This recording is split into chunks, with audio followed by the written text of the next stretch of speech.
What do you get when you have land rights for a city on a bay? What do you get when you have border disputes and President Andrew Jackson? What traditions come from it? Where are we at on this American ride? Well, this week happens to be Thanksgiving in America. Thanksgiving in America used to be a celebration of some told tradition of a story of the Mayflower coming, landing near Plymouth, having dinner with Native Americans in Squanto, and how we helped each other. Now, that's a wonderful fairy tale that helps describe how the settlement of America began. Partially true and partially legend. But what do we get from there? Well, in this case, we get a land dispute between two governments in the Midwest, at that point in time, the frontier of this country.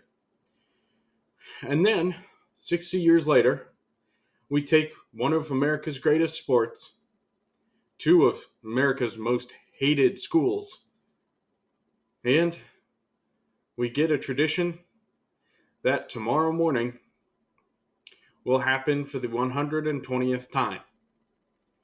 You know it. I know it.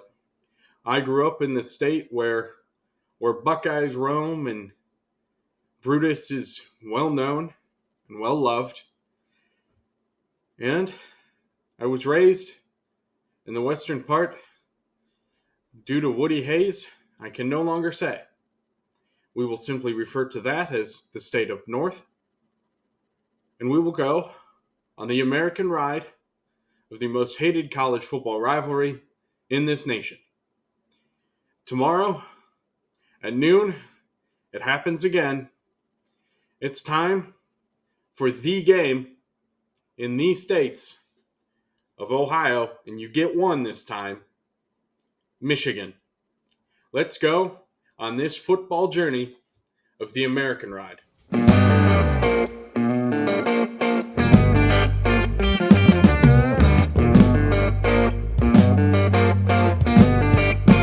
So before I go into what makes the game, there's a few things I have to get out of the way. Being born in the Midwest, I'm a Big Ten football fan. I do not know much about other college football rivalries other than their really cool names. I know the big ones, of course, the Iron Bowl with Auburn and Alabama, and the Red River rivalry with Texas and Oklahoma. But, again, I grew up in the Midwest. Those things are geographically out of my range. But I wanted to highlight a few of them, some of the ones that I thought had really cool names or were just a little important to me based on where I live and where I'm from.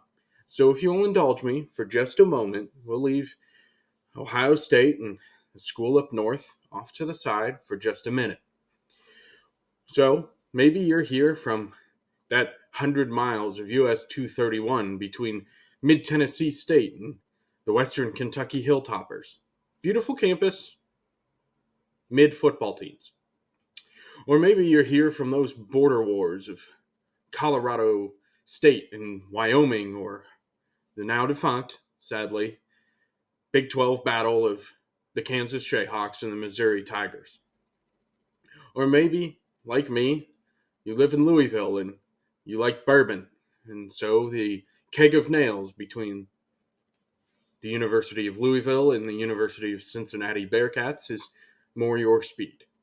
Or maybe, like me, you went to a non-D1 school for college, so you know about Division III's Stag Bowl rivalry between the Wisconsin Whitewater Warhawks and the Mount Union Purple Raiders. Purple Raiders were the most dominant team in college football history, with their 13 Division III wins and like a million other appearances in a row, and 13 undefeated regular seasons or something crazy like that from the 90s to the early 2000s. They're a dynasty that Tom Brady is jealous of.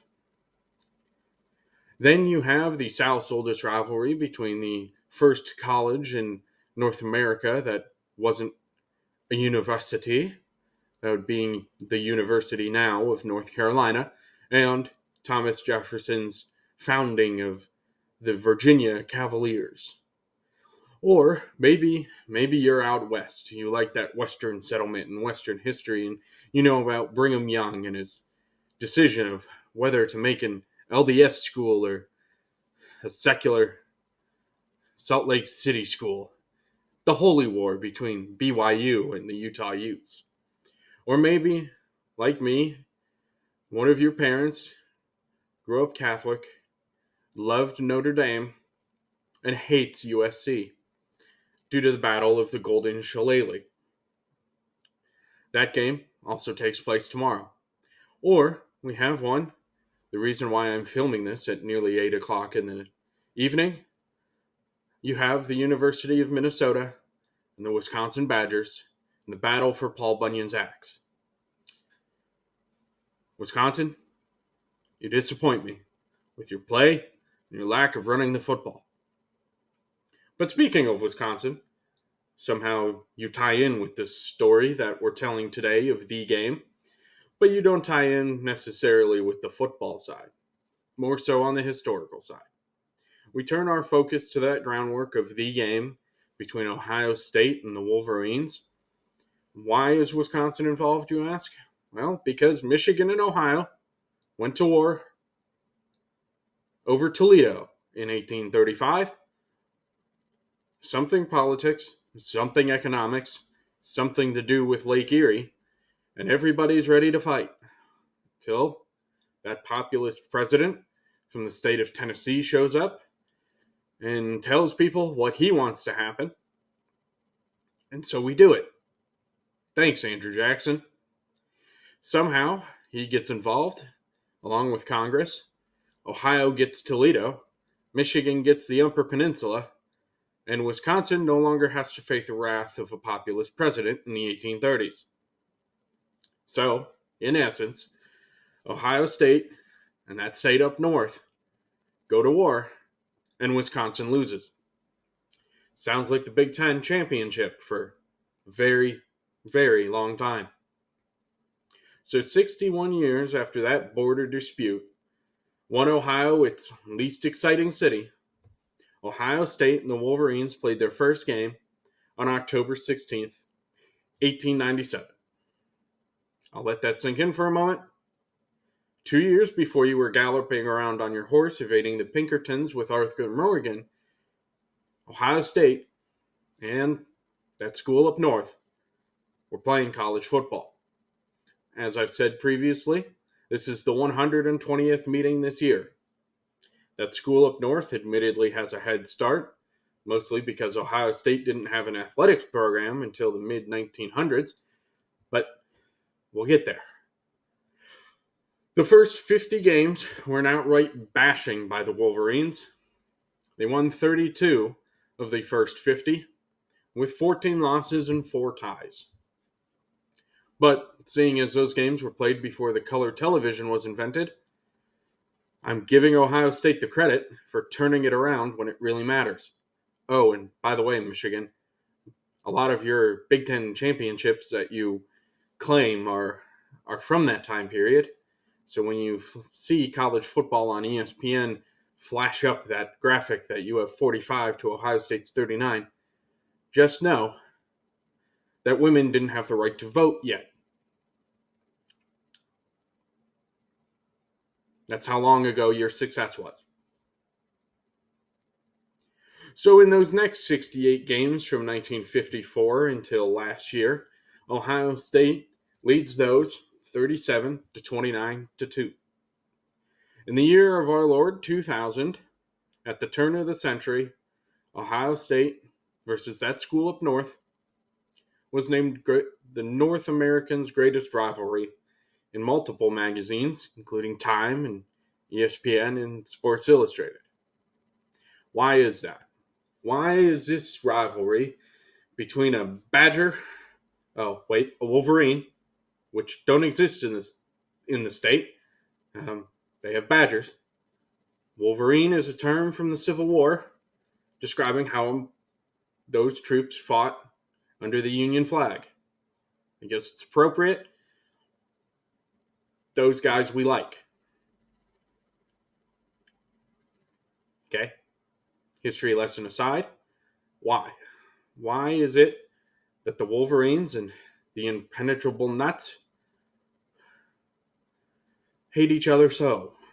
Well, it's likely due to the fact that in these 120 meetings, 49 of them have either outright determined or been party to crowning the Big Ten champion, as there's a chance of it doing this year.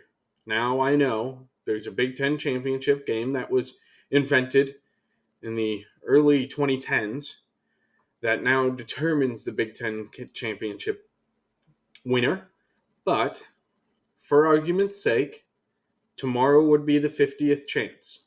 With a win, Ohio State makes the Big Ten championship game for a reunion of a game that was lost by 1 point in Eugene against the Oregon Ducks.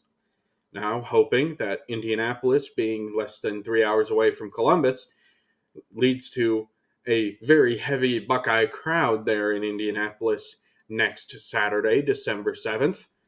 By the way, there'll be a video on Pearl Harbor for that day.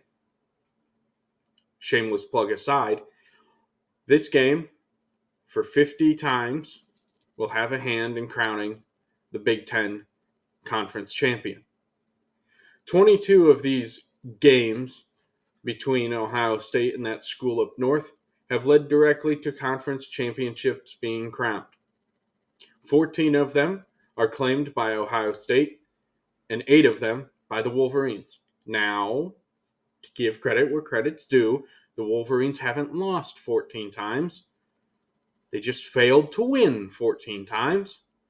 And those 2 ties that they failed to win have led to Ohio State Big Ten championships. An additional, after tomorrow, 28 times, the game has helped decide a conference champion, whether that be Ohio State and that team up north being first and having to win against the other team to claim that Big Ten championship, or if another team is in first and they need one or the other to lose to guarantee their Big Ten championship. That has happened, again, after tomorrow, 28 times, but 27 as of right now. 16 of those have been won by Ohio State, and 11 by that school up north. So that means when the chips are on the table and they're playing with a national conference championship on the line, Ohio State has 30 victories, and that school up north only has 19. Choking when it counts. Huh, Wolverine fans? Ohio State chokes in the playoffs. We choke in the playoffs. We've won the same amount of national titles under the college football playoff system as you, and we didn't have to cheat to do it. So, choke on my Buckeye. Thank you. Yes, this is biased. Yes, I'm a Buckeye fan. I went to public school in that state. Do you really think I'm not going to rub it in when I can? Huh? Go Buckeyes.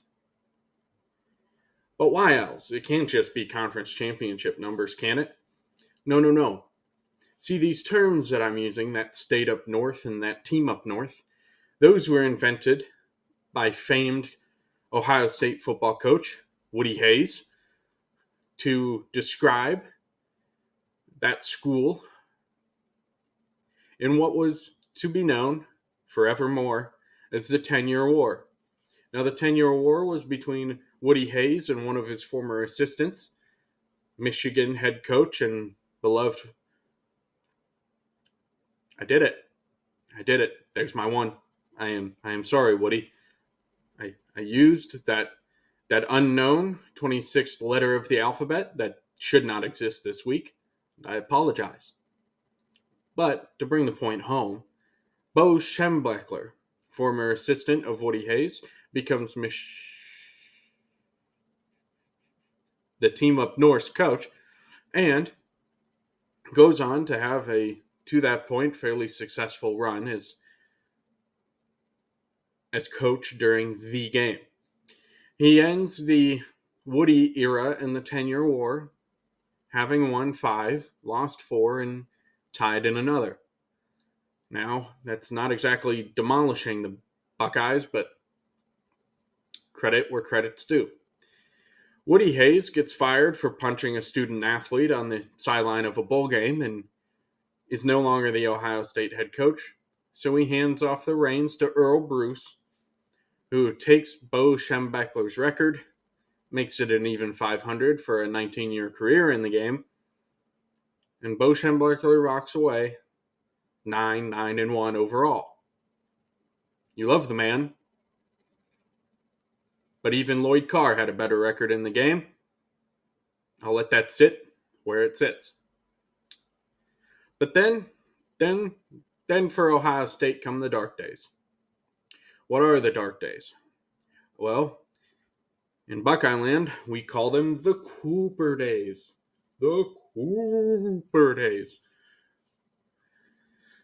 John Cooper takes the reins of the Ohio State University Buckeyes, goes on to get trounced in 10 out of his 12 games that he coaches, and overall record aside, Ohio State enters the 21st century down 21 games in the overall record count, 55 to 34 to 6. Then, when all hope seems lost, we reach down to Division I AA to the Youngstown University Penguins. We pull up 3-time in a row national champion head coach Jim Tressel. We put Jim Tressel in that position, and at his press conference, he laid out what Ohio State fans would now recall as the 310-day plan. That 310-day plan was that Ohio State would turn their fortunes around as a school in 310 days when they beat that school up north. Now, it's a bold thing to announce at a press conference that you're going to beat your one and only college football rival, but that's exactly what Jim Tressel does. In 310 days, he beats the University of Michigan Wolverines and goes on over the next decade to only lose to them twice. He turned things around big time, and we love him for it. Now, admittedly, there was some controversy at the end of his reign. But at the end of his reign, we had to vacate a few wins and losses over tattoos and other things that student athletes got as gifts, which would now be covered under the NIL deals. So, NCAA, do your job, give us our wins back, so we can claim one more win against the University of Wolverines, because when it comes down to it, we're not going to put logic or what's right and wrong into it. We're just going to claim to want to have beaten the other school. This is the game, and it is all that matters on one particular Saturday in November. So after Jim Tressel and the controversy comes Urban Meyer. Urban Meyer leads that school from Ohio to an undefeated season, an uncrowned Big Ten championship, due to the fact that they had those sanctions where they couldn't go to the Big Ten title game. So the Big Ten title game was the first one of the Big Ten title banner that was played between the University of Wisconsin and Michigan State. So yes, when Ohio State gets disqualified, Wisconsin benefits. Are we seeing how that works? Yeah, Wisconsin. Always the third wheel in the love affair. That is Ohio State and that school up north. Urban Meyer goes on to have an undefeated record against that school up north. He wins the second national championship of the century, Jim Tressel having won the first a decade prior. Ryan Day took over from Urban Meyer when Urban Meyer had delusional thoughts of being a good coach for the Jacksonville Jaguars. Yeah, delusional. Like I said, Jacksonville, Jaguars, and success aren't exactly words you hear in the same sentence often. So Ryan Day takes over, blows out that school up north in 2019, and we end the first 20 years of this century having won 17 games, lost 3, winning multiple Big Ten championships, and 2 national championships to go along with it. At that point in the century, Michigan, and I use that term loosely, Michigan, had done absolutely nothing.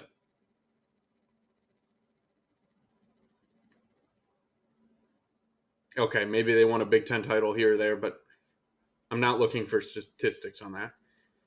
Just the fact that they've never won a Big Ten title over Ohio State in those 17 games and 3 losses, or 17 losses and 3 wins, or that they won a national title in that first 20 years, makes my soul very happy. Then 2020 comes. 2020, as we know, was the COVID year for all of us. And I won't go into the politics side on that. It's a touchy subject. You manage your health the way you manage your health. And the point is, we got through it. The university of that school up north played 6 games that season. During the week that was supposed to be rivalry week, 3 of their school's players came down with COVID, and they decided not to play in the game. Now, the game was on schedule, and Ohio State was ready to play. In any other year, we would have called that a forfeit and an Ohio State victory, but it wasn't any other year. So, Jim Harbaugh, who was the coach of the Wolverines, kept his record at 0-5 going into 2020. And whether it be the football gods or putting spies in the opposing team's bleachers and spying on them so that they could know their play calls and generally cheat on every game for 3 seasons, the Ohio State Buckeyes lost 2021, 2022, and 2023, bringing our record this century to 17-6 in COVID. So tomorrow, when you sit down at 9 a.m. to start watching your favorite videos and your favorite podcasts and your favorite college football,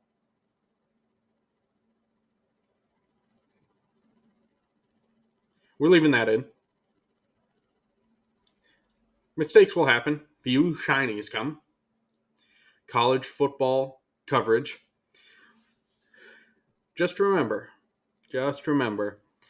that this is the most important game for 2 states and 2 schools in the best college football conference in America. The only thing I will ever agree with that school up north on, we are better than the SEC, and even I will allow the Wolverines to beat the Gamecocks by 2 in a bowl game. I won't like it, but it's better than the SEC. So there we end. 120 years of football rivalry. My overblown and slightly biased take on the greatest game that takes place in November. What? I'm not going to give NCAA football more credit than MLB baseball. Baseball's where it's at. We'll get there when I come out with the video about how opening day is supposed to be a national holiday. But for right now, as you sit there eating the leftovers from your Thanksgiving dinner, getting ready to watch your college football rivalries, just know that Ohio State versus that school up north that takes place at noon for you right now, tomorrow, will be awful for the first half. Ohio State will likely forget how to run the ball. Will Howard will do something dumb like throw an interception to somebody who was double covered instead of throwing it to the guy wide open down the seam. Michigan will go into the half leading 17-10. Finally, realizing that his career's over if we hit 0 in the fourth and they lose again, Ryan Day and the Ohio State Buckeyes will pull their collective heads out of their collective asses, and they will win 27-17 to go on to Indianapolis the following weekend with a rematch for the Oregon Ducks. I've been John. I was born in Northeast Ohio, raised in West Michigan. This weekend is both the worst and absolute best of my life. Thank you for coming with me on this exploration, though heavily biased, of one of college football's greatest rivalries, the greatest game to be played every year, doing football's and Thanksgiving's tradition in what is, and will continue to be, the American Ride.